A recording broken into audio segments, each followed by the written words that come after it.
Hello guys, कैसे हैं आप सब। उम्मीद करता हूँ आप सब लोग खैर आफियत से होंगे। आज की हमारी इस YouTube channel educate with Malik में आपका खुश आमदीद, जहां आपको दिल और दिमाग दोनों से पढ़ाते हैं ताकि आपको मिल सके आपकी मंजिल। मैं हूं मलिक जुबैर, आज का सेकंड वीडियो लेकर MHI 03 हिस्टोरियोग्राफी के। बट हमारा आज का वीडियो इंट्रोडक्शन है ब्लॉक फर्स्ट का, अंडरस्टैंडिंग हिस्ट्री। तो सबसे पहले हम इस ब्लॉक के अंदर ये सब चीज़ें देखेंगे। ऊपर से ही थोड़ा इंट्रोडक्शन की यूनिट 1 में क्या होगा, जनरलाइजेशन, यूनिट 2 में कॉजेशन जो है इसमें क्या होगा, और यूनिट 3 ऑब्जेक्टिविटी एंड इंटरप्रिटेशन इसका क्या मतलब है, और यूनिट 4 में है हिस्ट्री, आइडियोलॉजी एंड सोसाइटी।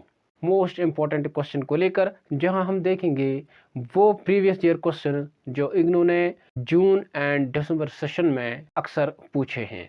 तो लेट्स मूव। तो सबसे पहले हम ये जानने की कोशिश करते हैं what is generalisation. What is generalisation, ये क्वेश्चन 3 मरतबा पूछा जा चुका है, दिसंबर 18, जून 2020 एंड जून 2022। इसके साथ एक और क्वेश्चन भी पूछा जाता है, वो हम अभी पढ़ेंगे। तो सबसे पहले हम ये जानने की कोशिश करते हैं कि जनरलाइजेशन क्या है। सबसे पहले ये एक मीन है जिसके जरिए से हिस्टोरियन क्या है, try to understand materials and try to provide their understanding of fact to others।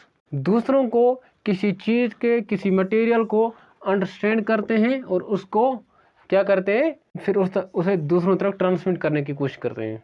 Facts को क्या करते हैं, फिर इन्हीं अंडरस्टैंडिंग को दूसरों तक पहुंचाते हैं। किनके, जो फैक्ट्स होते हैं। इसमें 2 एलिमेंट्री टास्क ज़रूर होते हैं। एक है, सबसे पहले हम क्लासिफाई करते हैं फैक्ट्स को, डेटा को या फिनोमेना को।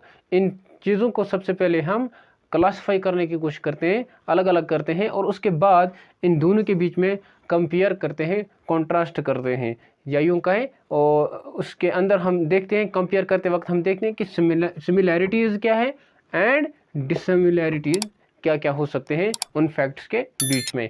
तो इन सारे प्रोसेस को हम जनरलाइजेशन कहते हैं। अब ये जो जनरलाइजेशन है ये सिंपल भी हो सकता है और कम्प्लेक्स भी हो सकता है। किन क्या क्या क्या, या तो लो लेवल का हो सकता है या फिर हाई लेवल का हो सकता है। ये जो low level and high level generalisation है ये सिंपल भी हो सकते हैं, कॉम्प्लेक्स भी हो सकते हैं। तो ये छोटा सा मसला है। एक और कॉन्सेप्ट इसमें दिया गया है, वाइड जनरलाइजेशन और सिस्टमेटाइजिंग जनरलाइजेशन एंड सिमेटाइजिंग जनरलाइजेशन। अब इसका क्या मतलब है मैं आपको समझाता हूँ। सबसे पहले अगर हम यूँ समझें कि ये जो लो लेवल है ये हम कोशिश इस तरह समझने की कोशिश करेंगे कि रिलीजियस पॉइंट ऑफ व्यू से देखेंगे पर्टिकुलर एरिया में कैसा था, क्या कोई बात हम समझने की कोशिश करते हैं, उसको हम देखते हैं रिलीजियस पॉइंट ऑफ व्यू से कि फलां एरिया में कैसा था। तो सबसे पहले एक तो छोटा है, इसको हम कहेंगे लो लेवल या सिंपल लेवल कहेंगे। अब अगर इसी रिलीजियस को किसी लीडर के साथ हम कनेक्ट करते हैं, अगर हम लीडर को जब हम उसमें ये देखते हैं कि ये जो लीडर है इसका रिलीजियस पॉइंट क्या है और इसने जो अपने लीडरशिप पॉलिटिक्स है तो उसको कितना इस्तेमाल करने की कोशिश की, वो सब चीज़ जब हम देखते हैं तो उसको कहते हैं हाई लेवल। लेकिन चूंकि वाइड जनरलाइजेशन क्या कहते हैं, ये है किसी एक स्टेट में या कंट्री में। लेकिन अब जब हम कंट्री से बाहर जाने की कोशिश करें, कॉन्टिनेंट पे जाएंगे या वर्ल्ड लेवल पर चले जाएंगे, तो उस वक्त जो हम जनरलाइजेशन कहते हैं वो हम वाइड जनरलाइजेशन कहते हैं।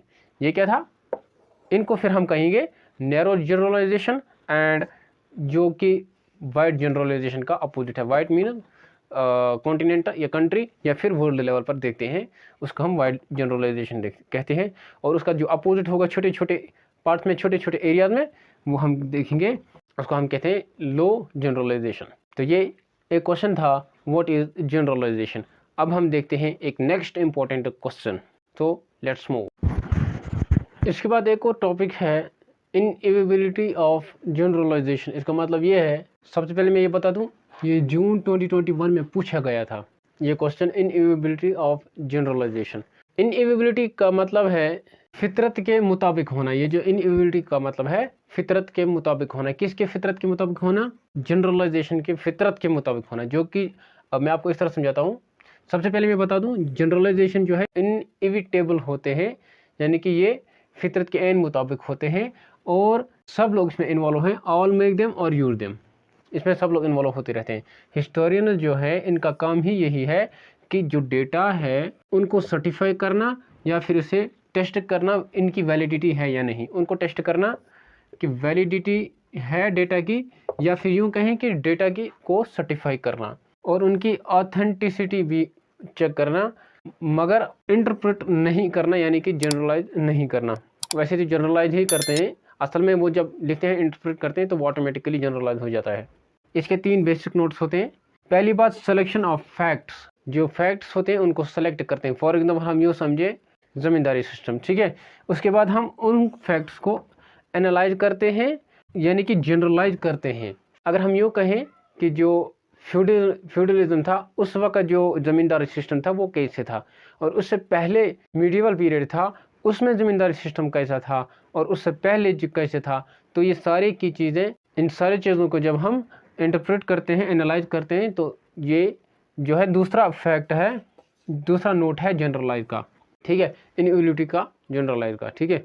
एक और पॉइंट है इसमें जो मैं यहाँ लिखना भूल गया था, तीसरा पॉइंट, वो ये था कि इसको फिर हम एनालाइज करने के बाद इसे कंपाइल करना ज़रूरी होता है। तो ये था आज का वीडियो, मिलते हैं अगले वीडियो में, तब तक के लिए दीजिए इजाज़त, बाय बाय।